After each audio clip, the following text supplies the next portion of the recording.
Muito bem, no livro dos Salmos 53, verso 1 diz assim: Disse o nécio no seu coração, não há Deus, tem se corrompido e tem cometido abominável iniquidade. Não há ninguém que faça o bem. Amém? Só até aqui. Glória a Deus. Muito bem, irmãos, meus amigos, a palavra do Senhor, aqui no livro dos Salmos, o salmista está relatando algumas palavras que, ou até mesmo pensamento, obras em que os homens cometem, e principalmente diante de Deus, diante do Senhor, não reconhecendo como Deus, não reconhecendo como Senhor, como Criador de todas as coisas, não busca o conhecimento de Deus. Há um versículo também que o salmista diz que muitos são obreiros da iniquidade, do mal, e não buscam o verdadeiro conhecimento de Deus. E por não buscar esse verdadeiro conhecimento, até mesmo blasfema do Senhor. Nós vemos muitas pessoas que se intitulam incrédulos, que se intitulam ateus, e eles questionam a soberania de Deus ou a existência de Deus. E eles dizem e perguntam: se Deus existe, por que é que há tantos males na terra? Se Deus existe, por que é que existe fome, pessoas passando fome? Se Deus existe, por que é que o mal está imperando no mundo? Mortes, tragédias e assim por diante. Mas é que eles não conhecem. Tem uns que até leem a Bíblia, mas leem apenas para confrontar, não quer aprender. Eles leem para confrontar. Quando lê uma coisa, não aceito. Já vai dizer, não aceito. Isso aqui está errado. Primeiro que a Bíblia, ela não se compreende na primeira leitura. Tem que ler muitas vezes. E tem pessoas que acham que na primeira leitura já é um sábio na Bíblia. Já é um expert, já pode ter direito de julgar e dizer: isso aqui está errado. O que Deus está fazendo está errado. Mas vamos lá. Na verdade, Deus ele está no controle de tudo. Ele não perdeu o controle das coisas. Ele está deixando sim as coisas correrem frouxo. Por quê? Mas há um dia que o Senhor há de julgar, há de trazer julgamento. Mas todas as coisas que acontecem, Deus ele está vendo, mas a responsabilidade também não é só dele. Muitos querem colocar a responsabilidade para Deus. Se ele é Deus, se ele é o Criador, por que ele permite isso? Mas ele também deixou sobre nós a responsabilidade. A Bíblia fala que nós fomos criados para cuidar da terra. Adão, até então, cuidou da terra, foi um cuidador da terra. Mas, posteriormente, muitos não cuidaram da terra. E até hoje está assim. As pessoas destruindo a terra pela qual Deus fez para que o homem cuidasse. E o homem está a cada dia mais destruindo a sua própria habitação. No livro de Isaías está escrito, não me recordo agora o versículo, mas está escrito que por causa da transgressão da terra, o mundo está se degradando. E o mundo está em um caos. A Bíblia também fala, por causa das transgressões dos homens. Por causa da transgressão dos homens, a terra padece, está padecendo.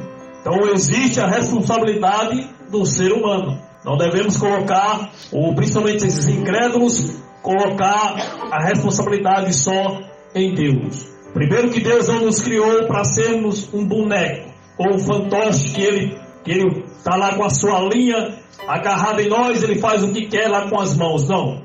Aí muitos dizem, muitos perguntam, se Deus é amor, então por que é que ele mata? No tempo antigo, no tempo de Noé, ele destruiu muitas pessoas. No tempo de Sodoma e Gomorra, ele também destruiu aqueles moradores. E quando o povo de Israel estava caminhando para do deserto para chegar à terra prometida, houve-se guerra e houve-se morte. E foi permissão de Deus. Deus fez com que aqueles povos se guerreassem. E o povo de Israel tinha que guerrear para conquistar a terra prometida. Mas eu quero dizer que, principalmente no tempo de Noé, no tempo de Sodoma e Gomorra, que é a questão em si, que muitos perguntam por que é que Deus matou, se Ele é Deus de amor, Deus bom. Mas é o seguinte, Deus matou. Quando Ele mata, é porque Ele mata sabendo que os seres humanos não têm mais jeito. Ou pelo menos uma geração que Ele está matando e destruindo, é porque não tem mais jeito. É tanto que no tempo de Noé Ele se arrependeu, e aí trouxe julgamento sobre aquele povo, destruindo. A Bíblia diz que o pecado do povo fedia diante de Deus, do nariz de Deus. Não tinha mais volta. O povo não tinha mais condição de se voltar ao Senhor. E porque o homem tem a liberdade de escolha. E é tanto que a Bíblia registra que, em média, o tempo que Noé passou construindo a arca foi 100 anos. Porque a Bíblia fala que Deus falou com Noé quando ele tinha 500 anos. E com 600 anos, a Bíblia diz que a arca foi construída. Então, em média, 100 anos, Noé passou construindo a arca.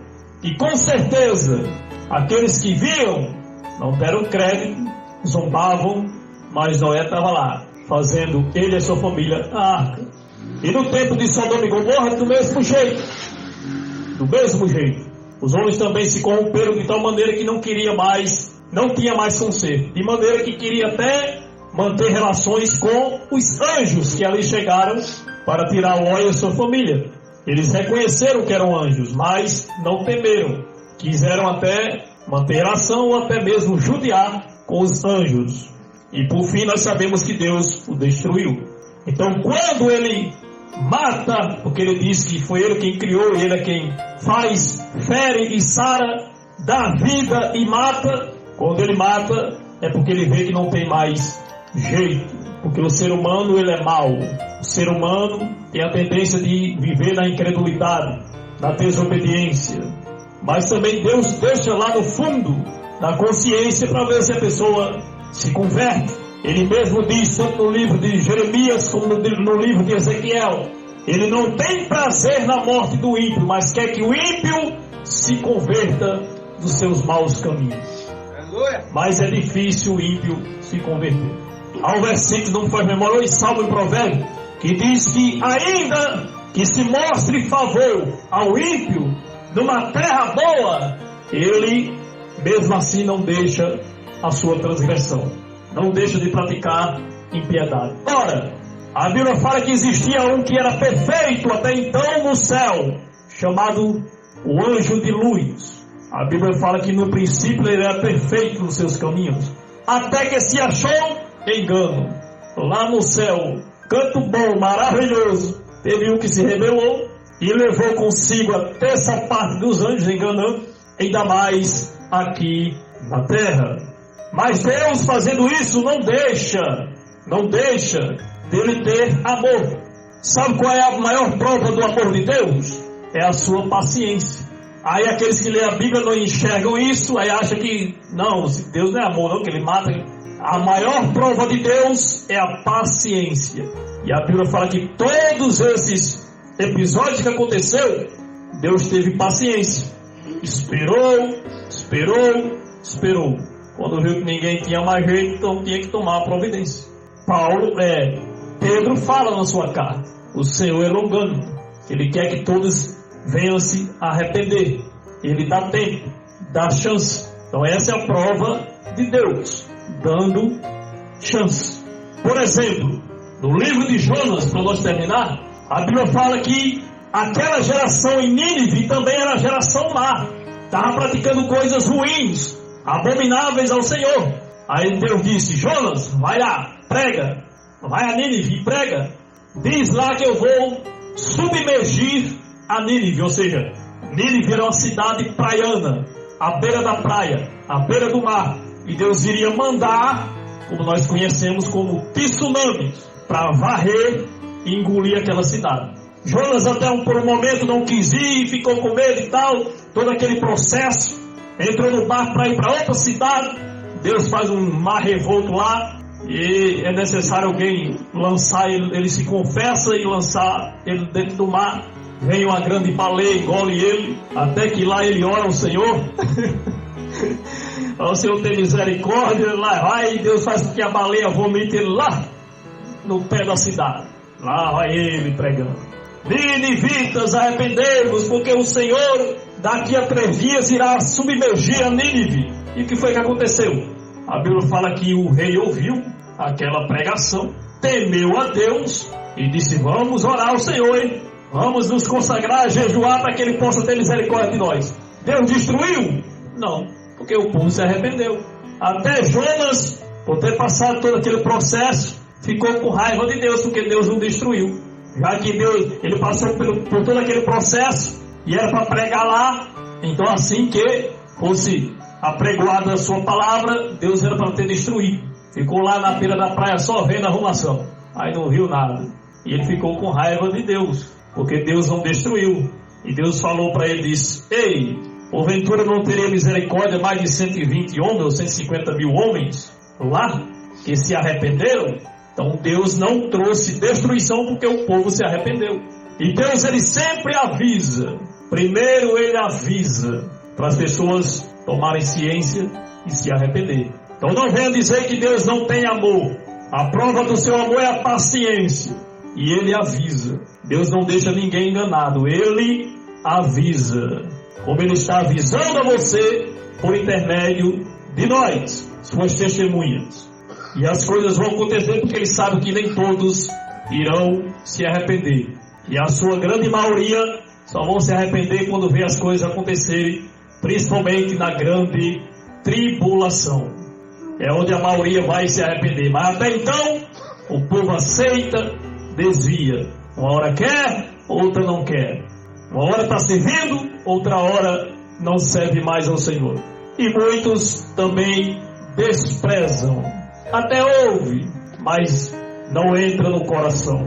Mas o Senhor está avisando por nosso intermédio. Amém? Então não seja louco. A palavra nesse quer dizer louco. Pessoas tolas, que não têm entendimento e blasfema de Deus. Conversa besteira, fala mal de Deus, fala mal daquilo que não entende.